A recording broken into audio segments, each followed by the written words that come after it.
We're in the midst of a study. Everyone knows that we've been teaching on the covenants of God. Tonight we're going to conclude one. We're coming to the conclusion of the study in the Adamic covenant.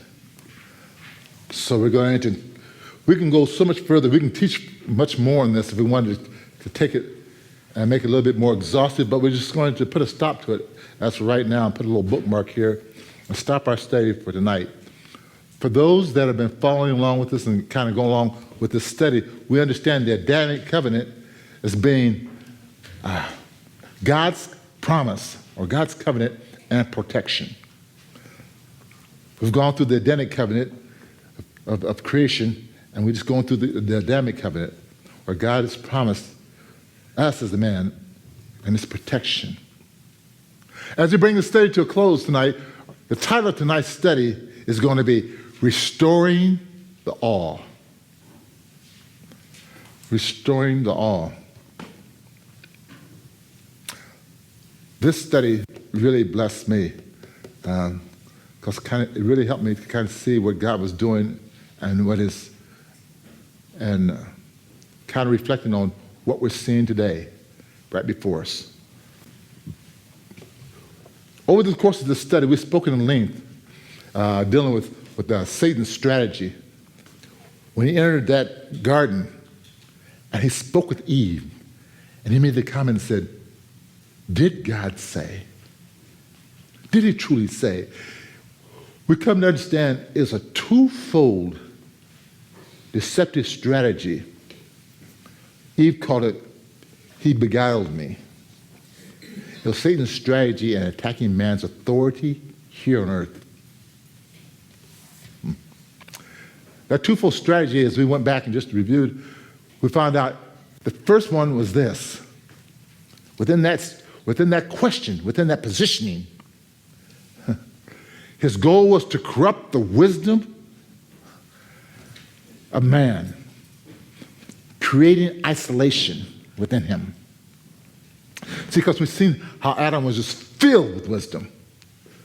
But in doing so, Satan, the plan was, if he can corrupt him, if he can break that thought of where Adam was at and isolate him, which is what we've seen after the fall, when Adam found himself among the leaves, trying to hide himself, isolating himself from his creator. Satan did this by removing the discretionary filter that we talked about with all that information that was coming, and thus creating a guilt and a condemnation. And he'll do that to us. I don't care how holy and how righteous you think you are. When sin hits you, you fall too short. You get hit with guilt and condemnation, and you want to run off someplace and hide, or you feel like maybe I'm the only one, or I'm not even worthy to stand before you. Especially when you find the adversary's tools that come at you and look at you and say, and you're supposed to be saved. Then it makes you feel so dirty. Isolation. Get you away from God. The second part of that strategy of saying, did God say? It was to get them to exchange immunah for personal gain. That immunah, we come to understand, is faith. It's pure faith. It's that unmovable, such sturdy faith. It's that faith, as God says, he looked at Abraham, he said, Abraham believed God, and God counted to him his righteousness. He didn't waver in that thought. It's a firm resolve. Scripture comes in in the Hebrew, it comes back and defines that real firm resolve, non-wavering, not being tossed to and fro, but unwavering is immunah. That's the faith as Adam walked with Yahweh. God, as he linked up, and God would come and speak to him in the garden, he would walk, he was like, what, one. No questions, no doubt. But Satan can get them to take that whole faith and take it from glory and come down to personal gain by saying, God knows that you will be like him. Now, who wouldn't want to be like God? It's very subtle, very crafty. But in doing so, he had to get them to shift from there. That faith for personal gain, to be like God. And in doing so, he thus perverted the kingdom order. Because then Adam started stepping into a position that was not his to step in. Satan loved this because he would shift the responsibility from God to man. So tonight, as we conclude this study, I want us to get a clearer insight, a little bit more as to what was behind that thought. There's a passage over in Proverbs 1:7, that we'll kind of use as an anchoring point for our study tonight.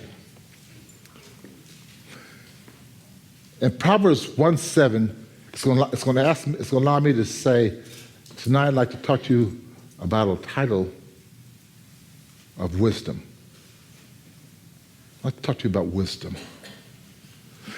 It was that they were seeking in the garden. They were seeking because, again, as we stated, they were built to gain knowledge. And to seek wisdom is wise. God wanted them to be fruitful and to continue to grow. And with that as a backdrop, that was a tool that the enemy used as a foundation for his deceptive strategy to bring about the fall. But I want us to hear these words about wisdom from one who was graced with unparalleled wisdom.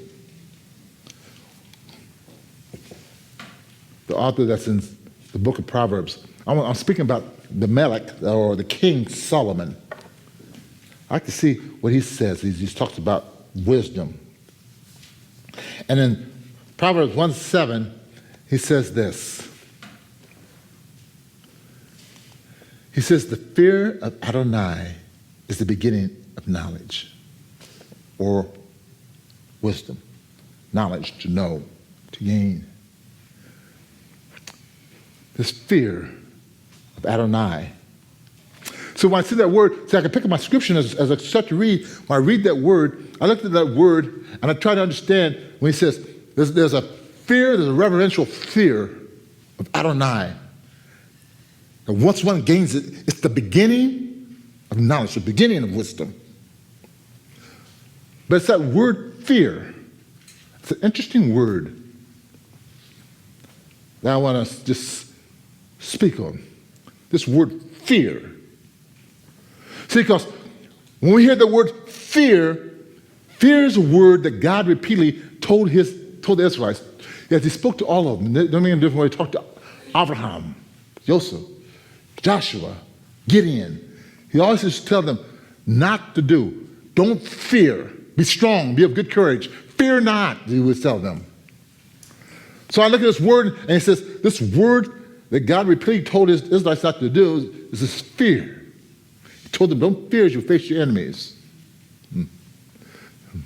It was fear that kept the Israelites out of the promised land. It's fear. It was fear, or Yeshua, when he would talk to his disciples over and over, he kept saying, fear not. Fear not. As we continue, they make a difference whether they're sitting in the boat rowing and the water coming at them. When he come up on them, he looked at them and said, oh, you a little faith. Why did you doubt? Why did you fear? But he speaks to them that fear. This, as we talked to before, with the fall, fear engulfed Adam and Eve after the fall. So much so that, fear can get you all distorted. Now, could you imagine being at one point where you walked, when God's presence would come into the garden, come into your place of abode, you feel his presence and you step out to walk and say you talk with him. They had fellowship, intimacy. But when fear came in and it engulfed them, not only did they withdraw, but they hid back, and their relationship and the way they approached him altered. This fear. I said, fear can make you kind of wacky. But how many of you know we aren't born with fear? We aren't born with fear. This fear is something that we acquire. We come out and God would tell his people over and over, don't fear this side. Don't fear this enemy. But see, oh, good, she's gone. I can use Melissa as an example. See, I remember when Melissa was very small, we used to sing to her and play with her and stuff, and come bedtime, I don't care how dark it is, we'd just take her into her room, put her in the bed.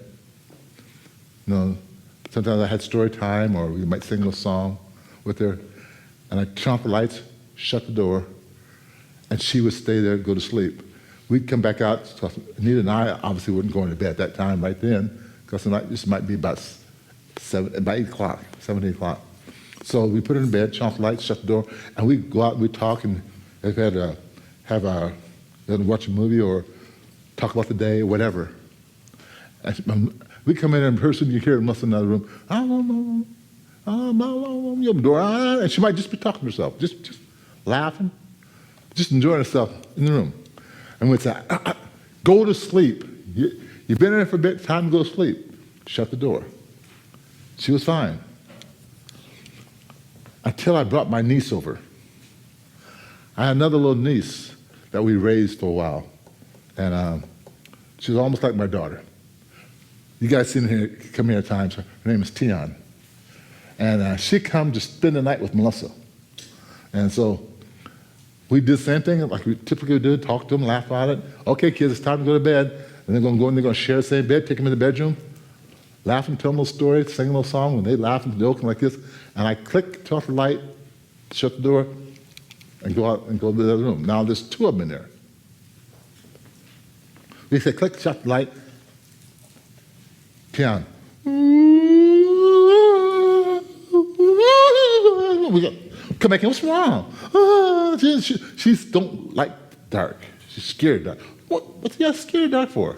What is in there? There's nothing there. Oh, she's scared of stuff. Oh.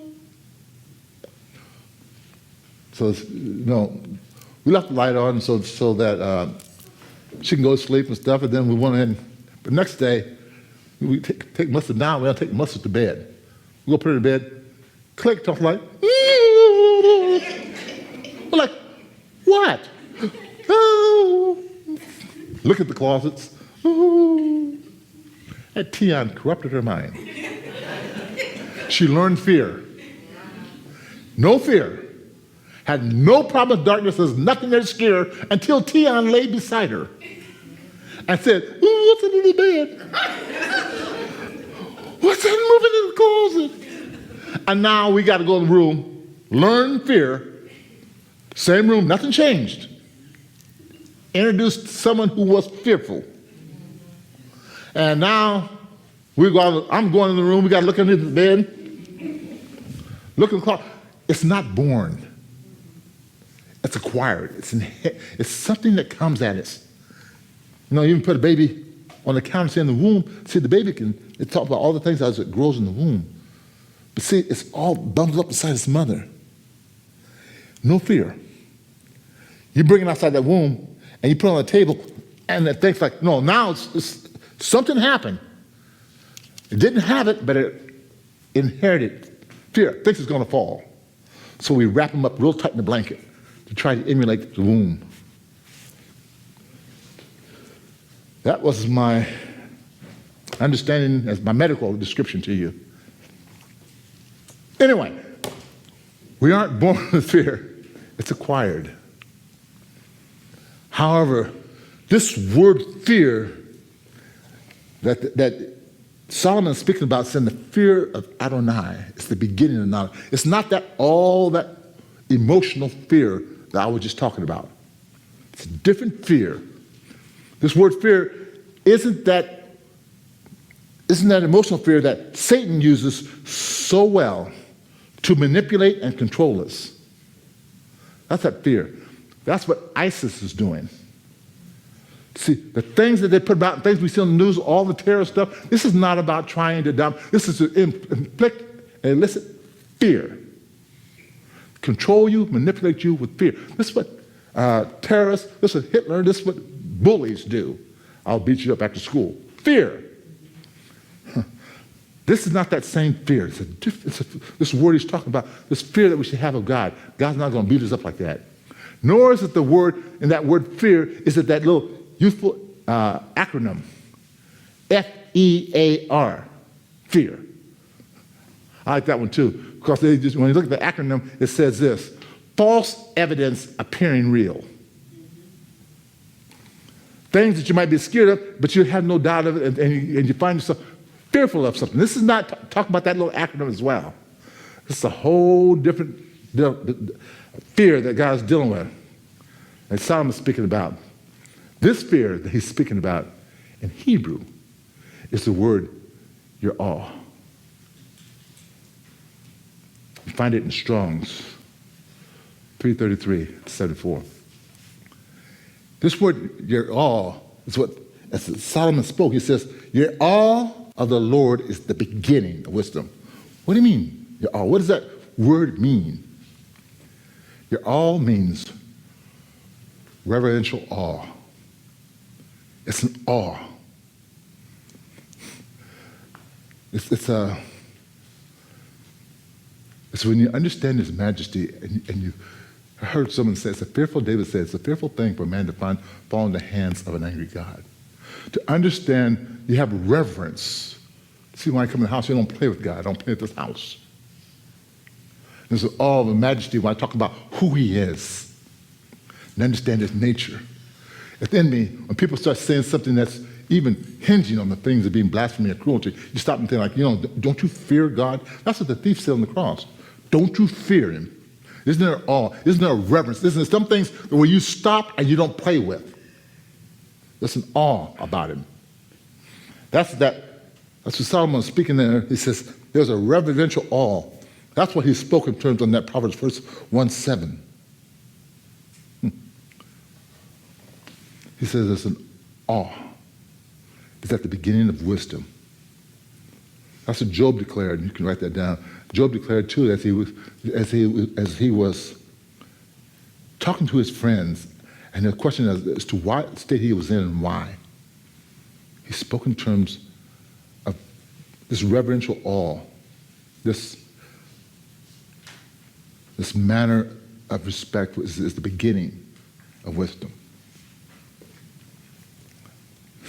You know, it's interesting, in that passage, it says that where it speaks in terms of this reverential awe, the passage says this: the fear of Adonai. It's clear to say, if I'm going to have the reverential awe, who am I talking about? Who am I going to have the awe with? Well, the translators do a very powerful thing, interesting thing, because they try to be somewhat reverent in the translation. Some of these Bible scholars will understand this and they know this, that when you see that word Adonai, or you see that word Lord, they're interchangeable. They're speaking of God. But see, if you want to be clear about it, when you look at that word, that Lord, in the original Hebrew, it reads like this. It's not the Lord. It's the word Yahweh, Jehovah. He got very specific when he's saying so. Not Adonai, not Lord. Not Adonai, not Lord. But he wanted us to be sure that he's speaking in terms of the one God, Echad God. He's speaking of the Creator. He's speaking of the voice that came out of the burning bush that told Moses who he was and what his name is. He's speaking of the ruler of the universe. You know, because we hear a lot of different gods and lords and Adonais and different things, but God was, it's very definitive, very specific. When he says it's a reverential awe of Yahweh, of God. When you get that, when you have that, then you start to have the beginning of wisdom. This Yahweh, this Yerah, this is that reverential feeling that he's speaking of. he's speaking of is something that is not acquired, but rather it's imparted. What do you mean it's imparted? There was a fear, there's a reverence that hit man. Unlike fear on the outside, this one didn't. How is it there? He said when God took and he formed man, we said, and he said he breathed into him the breath of life. He breathed into him, and he said man became a living soul.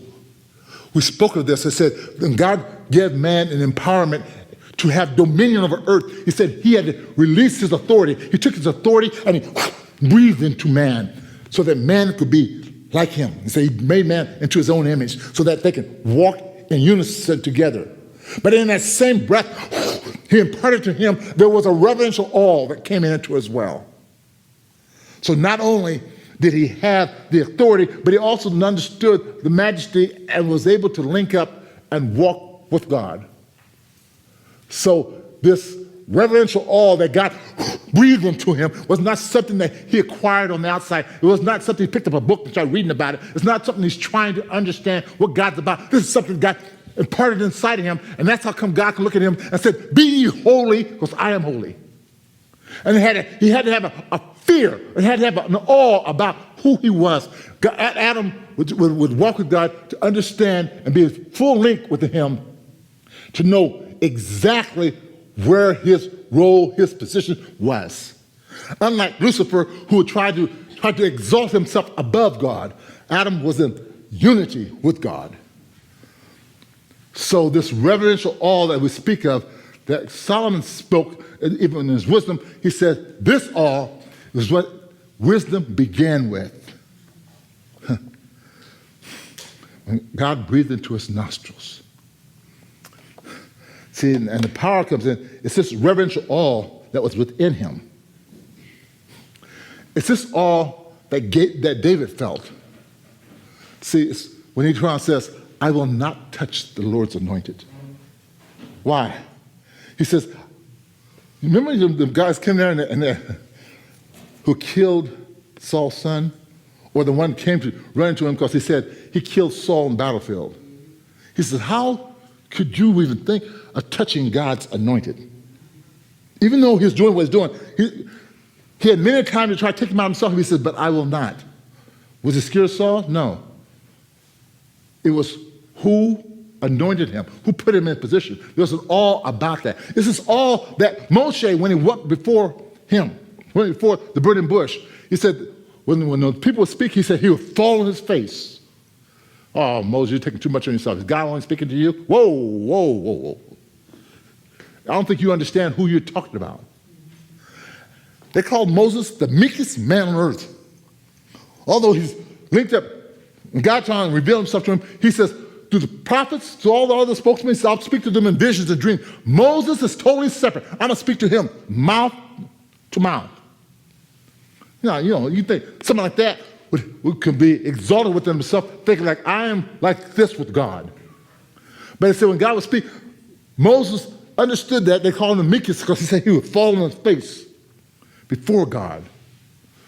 That humbleness, that reverential awe that was within him put him down and should put us down. That piece that was in him. But see, there was a broader stroke that stood at the crutch when Satan was going to Eve and was going to Adam. That question is saying, did God say? Is it truly this? Are you so aligned that you don't think that he will mislead you? Did he give you the full facts, or is he holding something for you? See, he knows that if you do this, you'll be just like him. But the broader stroke behind the question was, Satan's plan on this was just to do just that. So not only would he exchange immunah, not only would he isolate him, but he had to get man in a position that he can bump him away from the reverential awe, and he would look at God as common. He said, if I can get to the point where man no longer has that awe that lays him on the face, one that makes you run, something that stirs inside you, but if I can get you to the point that You guys. Why was it that, this came up during Torah Club, why was it the fact when the people when God told them on how to approach him in the temple, what type of sacrifices to bring, even at the mountain, when all the thunder and lightning come, he told them, says, don't let them even touch the mountain. He said, because of who he is. We read during Torah Club where it talked about when Ezra, Nehemiah, and Zechariah, when they brought the people back to repair the temple. As they repaired it, he said some of them wept when they seen the temple because they didn't think it was as great as it was the one Solomon had. He says how the fervor and the excitement that they had when they came to the temple to be set free from captivity and come back and be able to labor in God's house. As Ezra said, they said that when they found the Torah scroll in the wall, Ezra the scribe says he got up and he read it before the people. And he said they called that event the long day. He said because as he read it, he said the people didn't move. They stood there and they wanted just to hear him. Because these people didn't understand. They had gone to captivity and born in captivity. They didn't understand how they got there. But when they heard God's voice, they said they wept. Within 50 years later, God sent, was it Hosea? Malachi. He sent Malachi back to admonish the people. He said because they were bringing stolen sacrifices to God, lame sacrifices to God, bruised, ill-fitted.